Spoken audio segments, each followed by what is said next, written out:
Assalamu alaikum. Our topic of discussion for today is antidepressants. First, we classify these antidepressants. These are classified into SSRIs or selective serotonin reuptake inhibitors that inhibit the reuptake of serotonin. These are fluoxetine, fluvoxamine, citalopram, escitalopram, paroxetine, etc. Then SNRIs. These are serotonin norepinephrine reuptake inhibitors. These inhibit the transporters that transport serotonin and norepinephrine into the presynaptic membrane. These are venlafaxine, desvenlafaxine, and deloxetine, etc. Then tricyclic antidepressants. The tricyclic antidepressants are amitriptyline, clomipramine, imipramine, diazepamine. Then monoamine oxidase inhibitors are phenelzine and selegiline. Monoamine oxidase inhibitors inhibit an enzyme monoamine oxidase that causes degradation of the catecholamines, for example norepinephrine and serotonin. Then we have heterocyclic antidepressants which are amoxapine, bupropion and mirtazapine. This is all about the classification of antidepressants.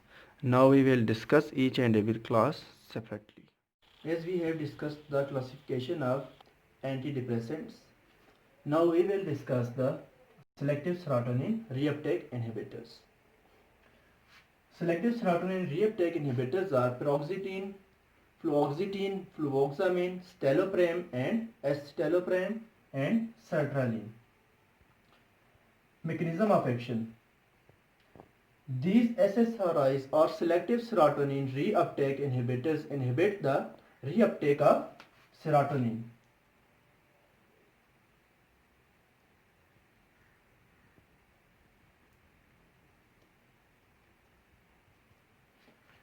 How they inhibit this reuptake?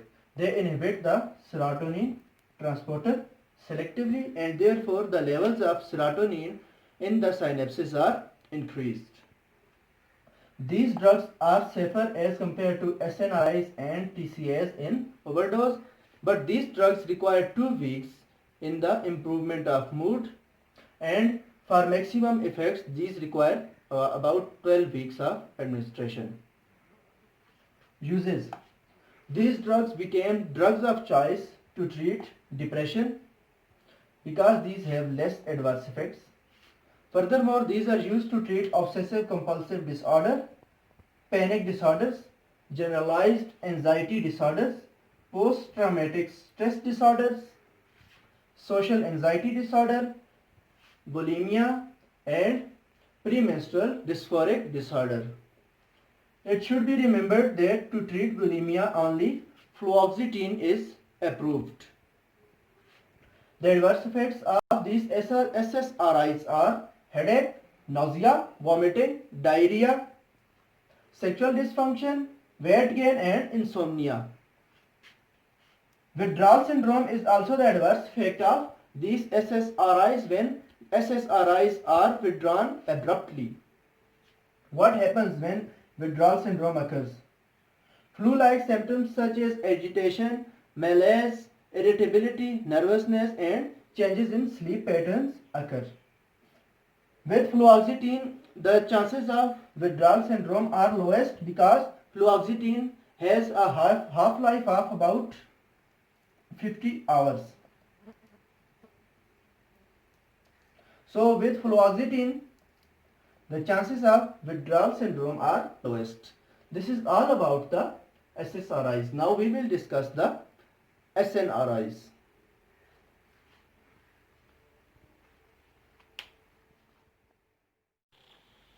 Now we will discuss the SNRIs or serotonin norepinephrine reuptake inhibitors. These are deloxetine, venlafaxine and desvenlafaxine, etc. Mechanism of action. These drugs inhibit reuptake of norepinephrine and serotonin by inhibiting the norepinephrine reuptake or norepinephrine transporter and serotonin transporter. Now the levels of norepinephrine and serotonin increase in the synapses. These drugs are used to treat depression, especially when SSRIs are failed to treat the depression. Then these are used to treat pain associated with diabetic neuropathy, post-herpetic neuralgia, fibromyalgia, and low back pain.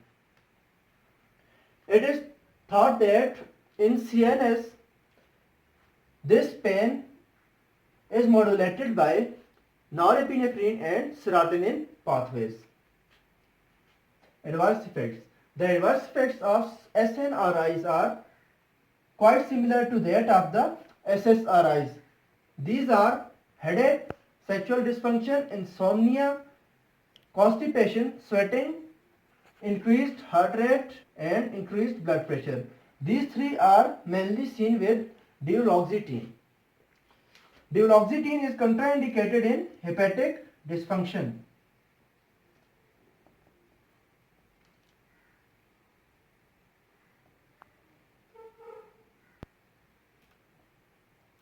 Reason why? Because it is mainly metabolized in the liver. So it is contraindicated in liver dysfunction. This is all about the SNRIs. Now we will discuss the tricyclic antidepressants.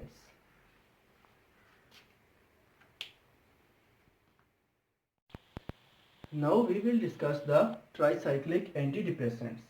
Tricyclic antidepressants are amitriptyline, clomipramine, and imipramine, and others. Mechanism of action. These drugs inhibit the reuptake of norepinephrine and serotonin. How do they inhibit this reuptake? They inhibit the transporter that transports norepinephrine and serotonin back into the presynaptic membrane. When reuptake of these norepinephrine and serotonin are inhibited, then their effects on the postsynaptic membrane are potentiated.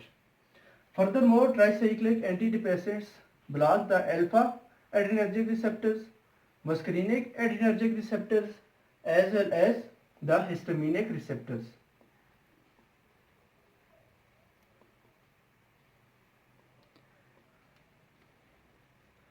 Uses. Tricyclic antidepressants are used to treat major depressive disorders, panic disorders, but now for these depressive disorders, SSRIs are the first choice of drugs, because these SSRIs have less adverse effects as compared to tricyclic antidepressants. Tricyclic antidepressants are further used to treat chronic pain syndromes, bedwetting, especially amitriptyline, migraine, imipramine, migraine, and insomnia, doxepin. Adverse effects. Adverse effects of tricyclic antidepressants are weight gain, dry mouth, constipation, sedation, insomnia, tachycardia, arrhythmias, and due to alpha blocking effects, postural hypotension, due to muscarinic blocking, urinary retention, constipation, and as well as blurred vision due to mydriasis, and due to histaminic blocking activity, sedation is seen. This is all about the TCAs, their mechanism of action, uses, and adverse effects. Thank you.